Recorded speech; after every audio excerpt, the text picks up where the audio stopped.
everlasting life.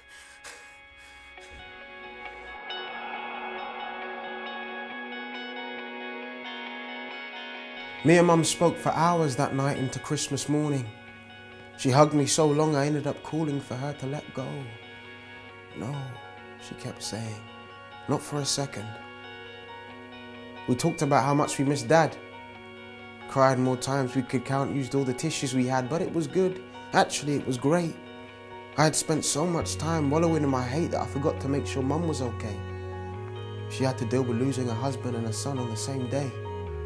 But as she spoke and her heart poured, she reminded me of how the prayers of the righteous were assured. I must have looked confused because she was smiling with glee. Her prayers to God were as much for Dad as they were for me. For me to find my way home through the arms of the Son, and as I lost my father, to find my heavenly one. Oh, I couldn't believe it. All this time she'd been praying for God to send me a sign, and he had. I told her all about the night God spoke and revealed his love, wisdom and might. But she wanted to make sure this was more than just a moment, more than emotional babblings or momentary atonement. So what happens now? She sat and she said, you need a friend, a pastor, someone spiritually led. She was right, and a man's face came to mind. The pastor from Christmas Eve. I remembered he was kind. 8 days later, I sat in his office chair, told him the good, the bad and the ugly, and for the first time I didn't care. This was my chance to stay focused, stay accountable. With each word the pastor spoke, the path became undoubtable. He wasn't there to judge me. He cared because Jesus loved me. It was like in every second of openness, my blind eyes began to see. The more I clocked feelings that kept me chained, the more I was set free.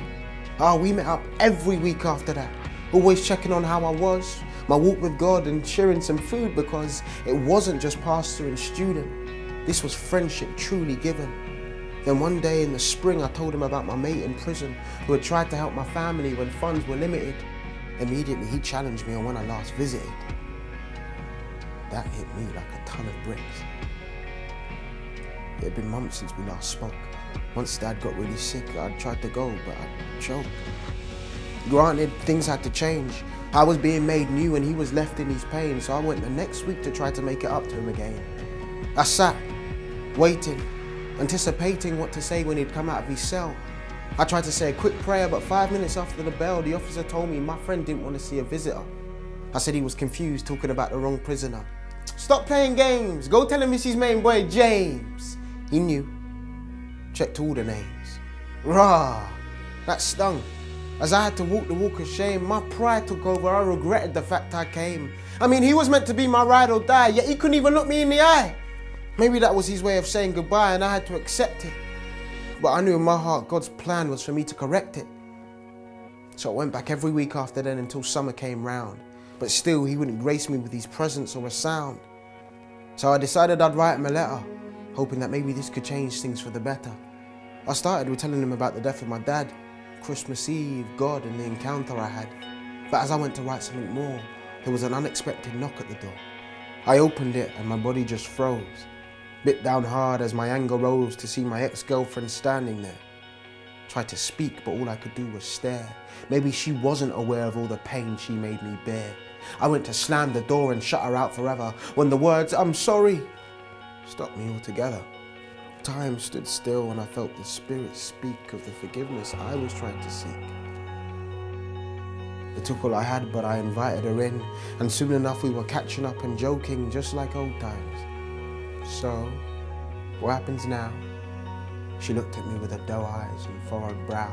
But before my teenage heart began to fall, that voice deep inside rose up and called me to stop. Take a breath. I told her I'd like to start again.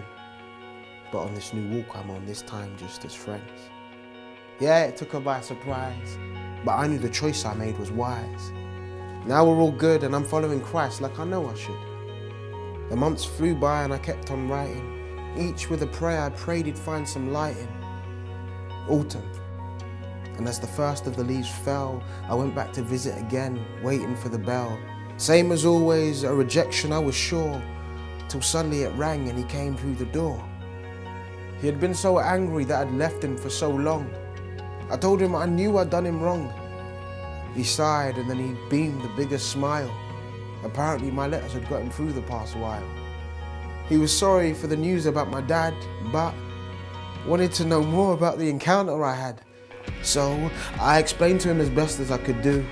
Told him that it wasn't just for me, but he could find God too.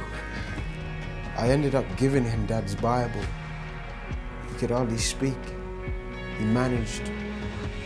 So what happens now? I said I'd see him next week.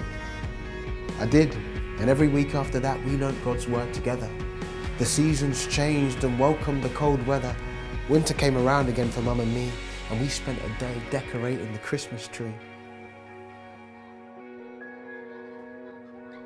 So, what happens now? Well, I carry on. See, life is made up of moments, but God is in each one. One more thing I forgot to say. My mum got me a gift on Christmas Day. My own Bible. It's got my name on the front cover. And so many words from God I'm still yet to discover. So what about you? You still following God? Or have you resigned yourself to the respectful nod? He wants all of you. Your complete unburdened heart. Don't worry, he can handle it. In fact, he wants to take part in your hardships and struggle. That's why he's called Father. He's ready to hear you out as you step up to the altar. So why don't you come to the Lord and lay aside your fear?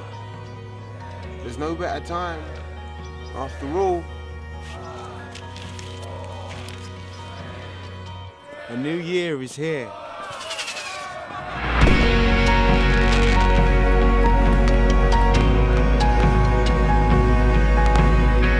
Hi guys, and thanks for watching part 2 of 'Tis the Seasons. If you enjoyed it, please like, share and subscribe, as it really helps our channel out. And if you want to support us further, then head over to rawlight.com, where you can do just that. We're Raw Light, a production company dedicated to roaring the light of Christ both on and off the screen. Happy New Year, thanks, God bless, and keep roaring.